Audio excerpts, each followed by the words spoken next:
మీ personal interviews మరియు వ్యాపార ప్రకటనల కొరకు ఈ నెంబర్ని సంప్రదించండి. నమస్తే, వెల్కమ్ టు మనం టీవీ. నా పేరు వలి. లైవ్లో జాయిన్ అయ్యారు జయప్రకాష్ నారాయణ గారు, రిటైర్డ్ ఐఏఎస్. వారితో మాట్లాడదాం. జయప్రకాష్ నారాయణ గారు, నమస్కారం సార్. నమస్తే వల్లి. సార్, ఎప్పుడూ చూడని వరద రెండు తెలుగు రాష్ట్రాలను కూడా కుదిపేసింది. ఇక్కడ తెలంగాణలో ఖమ్మం, అలాగే ఆంధ్రప్రదేశ్లో విజయవాడ ప్రజలు చాలా దుర్భర స్థితిని ఎదుర్కొన్నారు. ఈ వరద వల్ల చాలా ఎఫెక్ట్ అయ్యారు. అంటే ఇది మ్యాన్ మేడ్ ఎఫెక్టా సార్? అది మానవ తప్పిదంగా ఏమైనా చూడాలా, లేకపోతే ప్రకృతి వైపరీత్యంగా చూస్తారా? మీ అనుభవం బట్టి ఏం చెప్తారు సార్? ముందుగా వల్లి, రెండు రాష్ట్రాల్లో కూడా చాలా అధిక వర్షపాతం వచ్చింది. కొన్ని చోట్ల ఒక్క రోజులో 300 మిల్లీమీటర్ల వర్షపాతం. అంతంత వర్షం వచ్చినప్పుడు పాలనా యంత్రాంగం అంత అద్భుతంగా చేసినా కూడా వరద నీళ్ళు పోవాలి కదా. కాబట్టి వివరాల్లోకి వెళ్ళే ముందు ఈ వర్షం వల్ల చాలా మంది ఉన్నారు. ఆస్తులు పోయినాయి, ఇల్లు పోయినాయి, కొన్ని ప్రాణాలు కూడా పోయినాయి. వారందరికీ ప్రగాఢ సానుభూతి చేస్తున్నారు. రెండోది, రెండు రాష్ట్రాలు రాజకీయ నాయకత్వం కానీ చాలా సమర్థంగానే వ్యవహరించారు. ఎందుకంటే మనకి ఒక్క రోజున డ్రైనేజ్ వ్యవస్థను చాలా బాగు చేయలేం. అలాగే అసాధారణ వర్షపాతం వచ్చినట్టయితే దాన్ని మనం దుష్కాకి చెప్పిన అంటే ఏమిటి, వర్షం వల్ల వచ్చే నీళ్లు కాకుండా మిగతావన్నీ కూడా సముద్రంలో ఏదో రూపంలో కలిసిపోవాలి. సముద్రంలో కలిసిపోవాలి. మరి వచ్చే వర్షపాతం ఎక్కువ సముద్రంలో కలవడానికి వెళ్ళేటువంటి నదులు కానీ వాటి సామర్థ్యం తక్కువ అవుతుంది, నీళ్ళు నిలిచిపోతుంది. అంచేత ప్రతి వరదనే కూడా మానవ వైఫల్యం అనుకోకూడదు. అలాగే ప్రతి వరద ప్రకృతి. ఈ వరద విషయానికి వస్తే 300 మిల్లీమీటర్ల వర్షపాతం ప్రాంతాల్లో రోజులు. అలాగే తెలంగాణలో చాలా. మీరు బహుశా మీకు 1,00,000 చదరపు కిలోమీటర్ల విస్తీర్ణం 2,00,000 కిలోమీటర్లు ఉంది. 1,00,000 చదరపు కిలోమీటర్లు రోజు 2 మిల్లీమీటర్ల పైన వర్షం పడింది. అంటే దగ్గర టీఎంసీల నీళ్ళు అక్కడ ఒక్కసారిగా పడ్డాయి. మనకి అంత ప్రవాహం, మనకి డ్రైనేజ్ డిశ్చార్జ్. అంటే ఎంత పెద్ద వర్షం పడుతుంది నగరాలైనా సరే, లండన్ అయినా, టోక్యో అయినా, లేకపోతే ప్యారిస్ అయినా, లేకపోతే మరో నగరమైనా కూడా ప్రపంచం అంతా కూడా కొంతకాలం పాటు, అంటే కొన్ని గంటలో, కొన్ని రోజులు ఆ వరదను బట్టి తట్టుకోవాల్సి వస్తుంది. అయితే మనకేమవుతుందంటే డ్రైనేజ్ సామర్థ్యాన్ని మనం అవసరం కూడా. అలాగే నగరీకరణ జరుగుతున్నప్పుడు మీరు ఆ పట్టణంలో జనాభా నిర్మాణం చేస్తున్నప్పుడు లోతు ప్రాంతాలను చేస్తున్నాం. ఎక్కడ ఖాళీ స్థలం ఉంటే అక్కడ మనం నిర్మాణం చేస్తాం. నీరు పళ్ళ మెరుగు నిలుపు. మరి పల్లానికి నీళ్ళ వరద వచ్చినప్పుడు అక్కడ మనం ఇల్లు కట్టుకునే ఇల్లు కట్టకుండా ఏర్పాట్లు కావాలి. పేదలు కాస్త మెరుగ్గా ఉండే ప్రాంతాల్లో నిర్మాణం కావాలి. అలాగే డ్రైనేజ్ వ్యవస్థ చూసుకుంటే డ్రైన్లు ఆక్రమించుకుంటున్నాం. వ్యవసాయం నుంచి పోయే డ్రైన్లు కావచ్చు, లేకపోతే నగరాల్లో డ్రైన్లు ఆక్రమించుకోవటం, దాన్ని పట్టించుకోవటం, వీటి వల్ల మామూలుగా పట్టుకునే వర్షం కూడా పెద్ద వరదలు దాటి. మనం ఒక విషయం గుర్తుంచుకోవాల్సింది, భూతాపం వల్ల ప్రపంచంలో మిగతా దేశాలు అట్లా వర్షాలు బాగా పెరుగుతున్న ఛాన్స్ కనిపిస్తున్నాయి. మీరు గమనిస్తే గత 15 ఏళ్లుగా వర్షపాతం చాలా ఎక్కువ పెరుగుతుంది. వస్తాం ఒకసారి ప్రతి నెల 3-4 రోజులు కురుస్తుంది, తర్వాత వర్షాలు ఉండవు. కాబట్టి మనం దాన్ని తట్టుకోవాలి. మామూలుగా వర్షపాతం ఆధారపడే దేశం కాబట్టి వర్షాధార దేశంలో సంరక్షించాలి. దానివల్ల మనకు మేలు దొరకాలి. వరదల్ని నివారించగలిగితే ఆ ముంపు నివారణ చర్యల్ని దీర్ఘకాలికంగా చేపట్టడం, కరకట్టలు ఎత్తి పెంచడం, డ్రైనేజ్ సామర్థ్యాన్ని పెంచడం, డ్రైన్ల కూడికి తీసి నిరంతరం వాటిని బాగా సమర్థంగా పనిచేసే అవి చేస్తే ఈ వర్షాలు మనకి వరం అవుతాయి. అవి చేయకపోతే కాలక్రమేణా వర్షాలు ఉంటాయి. ముఖ్యంగా పట్టణ నగరాల్లో పోయి జనజీవనం అస్తవ్యస్తం అవుతుంది. సార్, పర్టికులర్గా ఈ ఘటనకు సంబంధించి ఏమన్నా వరదను అంచనా వేయటంలో ఏమన్నా విఫలమయ్యారా? లేదు. ఇప్పుడు 2009లో మీకు గుర్తుందో లేదో సార్, 2009 అక్టోబర్లో అనుకుంటాను, పెద్ద వర్షపాతం కుంభవృష్టి కురిసింది మనకి హైదరాబాద్లో. నాకు బాగా గుర్తుంది. దాంతో హంద్రీ మామూలుగా వరదలు వచ్చేది కాదు, రాయలసీమలో ఉన్నది. హంద్రీ నదికి వరదలు వచ్చి కర్నూలులో వచ్చింది. కర్నూలులో చాలా ప్రాంతాలు మెరుగు లోక్సత్తా కూడా చేపట్టింది. అప్పుడు పైనుంచి నాగార్జున సాగర్కి శ్రీశైలం డ్యామ్ నుంచి 18 లక్షల క్యూసెక్ పంపించాలని చెప్పారు అధికారులు. అదృష్టం కొద్దీ నాగార్జున సాగర్ మరి ఖాళీగా ఉంది చాలా, కాబట్టి పైనుంచి వచ్చే నీళ్ళని పట్టుకోవాలి. అందుకని 17 లక్షల పైనుంచి 10 లక్షల క్యూసెక్లు కిందకి పంపించారు. అయినా కూడా మనకి అక్కడ కృష్ణా నదికి బండి పడింది, పల్లె ప్రాంతం గుంటూరు జిల్లా పడింది. ఇప్పుడు 11,40,000 క్యూసెక్, ఆనాటికంటే ఇంకో 1,40,000 11,40,000 క్యూసెక్. మరి అంతకంటే అధికారులు ఏం చేయాలి? మీరు అంచనా వేసినా కూడా వర్షం పడుతూ ఉంటే అకస్మాత్తుగా చేయడానికి మీ దగ్గర మంత్రాలు. ఇంత వర్షం పడ్డప్పుడు దీర్ఘకాలికంగా డ్రైనేజీ వ్యవస్థను బాగు చేయటము, అవసరాన్ని బట్టి కరకట్ట. కృష్ణా నదిలో అదివరకు ఎప్పుడు దాటని ఒక నిశ్చయం. ఎందుకంటే 100 ఏళ్లలో 120 ఏళ్లలో పెట్టిందంటే.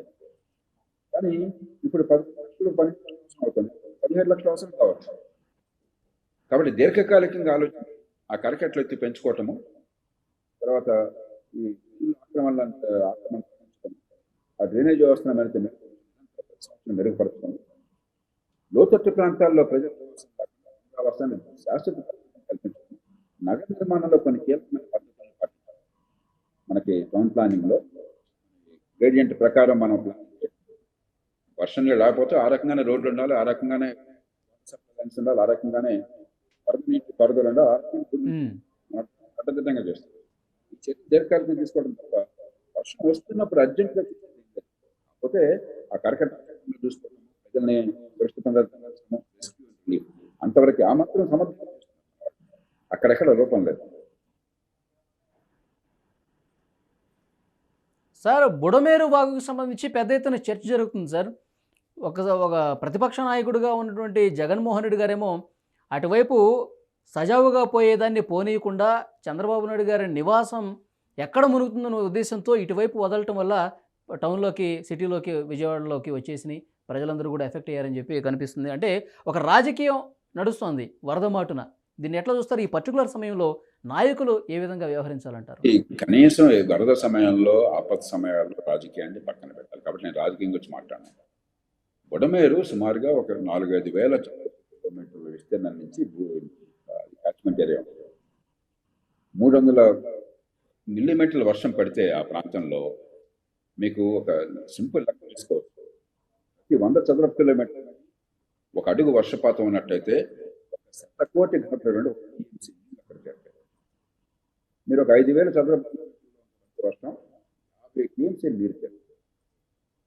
50 టీఎంసీ నీరు కనీసం 60,000 క్యూసెక్ ప్రవాహం వస్తే ఒక్కరోజు. బుడమేరుకున్న సామర్థ్యం 15,000 క్యూసెక్ బాగా ఉంటుంది.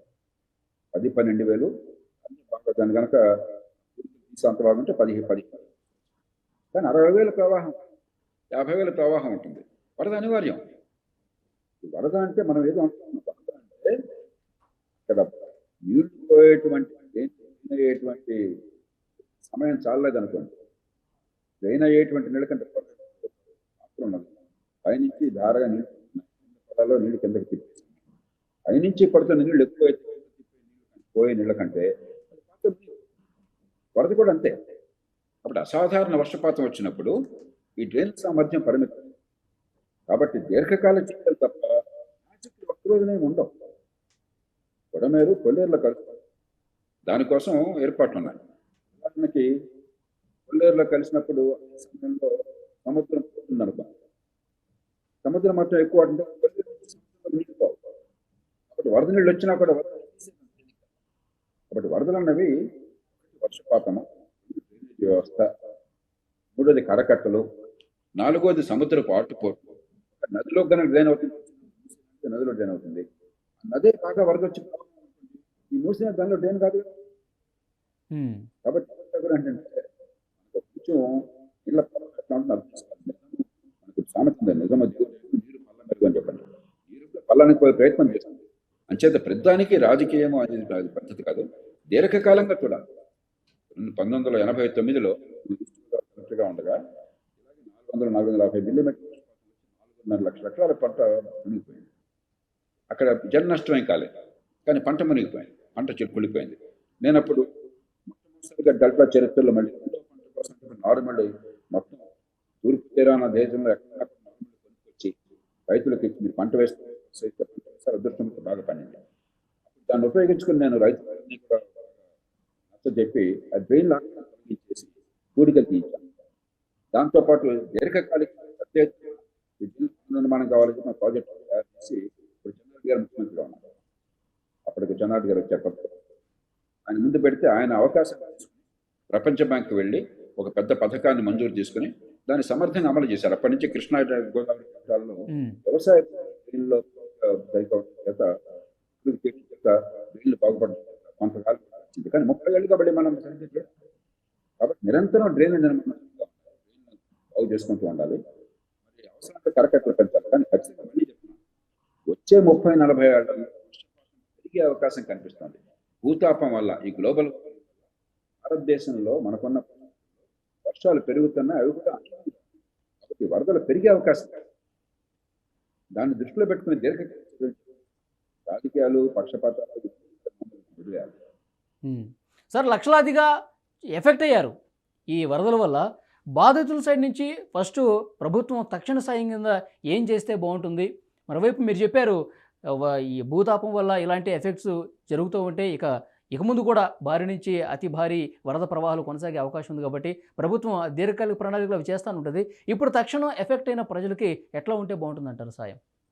మళ్ళీ తక్షణ సాయంలో మన ప్రభుత్వాలు ఏ పార్టీ ఉన్నా ఏ ప్రభుత్వం, ఎందుకంటే బ్రిటిష్ వాళ్ళు ఉన్న కాలం నుంచి మనకి పక్కా ప్రోటోకాల్స్ ఉన్నాయి. వరదొస్తే నివారణ చర్యలు ఎట్లా చేపట్టాలి, ఏం చేయాలి, ఎప్పుడు ఏ ఎత్తుకు వస్తే హెచ్చరికలు జారీ చేయాలి అని చెప్పాలి. అలాగే 1977 తుఫాను తర్వాత దివిసీమలో ఉప్పెన వచ్చి 8,000 మంది సైక్లోన్ షెల్టర్స్ వరద కోసం షెల్టర్స్ ఏర్పాటు చేశారు. అందుకనే ఉదాహరణ ఆంధ్రప్రదేశ్లో 6,50,000 మందిని వెంటనే తరలించారు. ప్రపంచంలో ఇతర దేశాల్లో అయితే ఒక అంటే అది అంతర్జాతీయ వార్త అవుతుంది. మన దేశంలో సునాయాసంగా చేయగలుగుతున్నాం. అట్లాగే వాళ్ళకి భోజన సదుపాయం కావచ్చు, రేషన్ సౌకర్యం కావచ్చు, వంటలు కావచ్చు, అలాగే కిరోసిన్ వంట పండించిన పదార్థాలు ఇవన్నీ కూడా ప్రభుత్వాలు చాలా సమర్థంగా చేస్తే ఈసారి కూడా సమర్థంగా చేస్తే తాత్కాలిక చర్యల విషయంలో అక్కడ తాత్కాలిక చర్యలు ఎన్ని చేసినా కూడా దీర్ఘకాలిక చర్యలు చేపట్టాలి. ప్రమాదాలు పెరుగుతుంటాయి, బాధితులు పెరుగుతుంటారు. మన ఇచ్చే తాత్కాలిక సాయం సరిపోదు. ఆస్తులు పోతే బోర్డు నష్టపోతే మనం 4 భోజనం పెడతాం, చాలు. ఇచ్చే తాత్కాలిక సాయం కావాలి, సమర్థంగా చేస్తున్నా. ఇప్పుడు నేను ఇక్కడ ప్రత్యేకంగా ఏం చెప్పాల్సిన అవసరం లేదు, కూడా మనం చెప్పకుండా చేస్తున్నాం. రాజకీయ వ్యవస్థ కూడా ఈ సమయంలో అందరి కళ్ళు దీని మీద ఉంటాయి. ఇప్పుడు టీవీలు ఉన్నాయి, అన్ని టీవీలు ఇది చూస్తే చూపెడుతున్నారు, వరదలు చూపెడుతున్నారు, ప్రజలు పాత్ర చూపెడుతున్నారు, వాళ్ళకి గమనిస్తున్నారు. కాబట్టి సహజంగానే పాలనాంతరం కూడా సరిగ్గా స్పందించి అన్ని ఏర్పాట్లు చేస్తుంది. చిన్న చిన్న స్థానికంగా ఉంటే సమాచారం లేకుండా లేకపోతే రాత్రి వాళ్ళు పనిచేయడం చేత కొన్ని సందర్భాలు వాళ్ళు అలసటం అన్నాం, కానీ అవి సవరించుకుంటారు. తాత్కాలికమైన చర్యల వల్ల ముఖ్యంగా దక్షిణ భారతంలో చాలా మంచి ఏర్పాట్లు ఉన్నాయి. ఇందాక జిల్లా కలెక్టర్కి రాష్ట్ర శాసన అనుమతి కూడా అలాగా బడ్జెట్లో కేటాయింపు లేకుండా ట్రెజరీ నుంచి ఎన్ని డబ్బైనా డ్రా చేసే అధికారం, విశేషాధికారం అసాధారణమైంది. తెల్లవాళ్ళ కాలం. ఎందుకంటే ఎమర్జెన్సీ వచ్చే అసెంబ్లీ అంటే లాభం లేదు, కలెక్టర్ ఖర్చు పెట్టేస్తారు అవసరం కాబట్టి లెక్కలు చెప్తారని చెప్పండి. కాబట్టి ప్రామాణికమైన ఏర్పాట్లు ఉన్నాయి, అధికార కేంద్రీకరణ ఉన్నది, సమన్వయం కోసం ఏర్పాట్లు ఉన్నాయి. మామూలు సమన్వయం గురి చేయడం సంబంధం లేకపోయినా వరదల సమయంలో ఆపత్సమయంలో మాత్రం అందరూ కలిసి ఏర్పాటు ఉంటారు. Thank you very much JP గారు.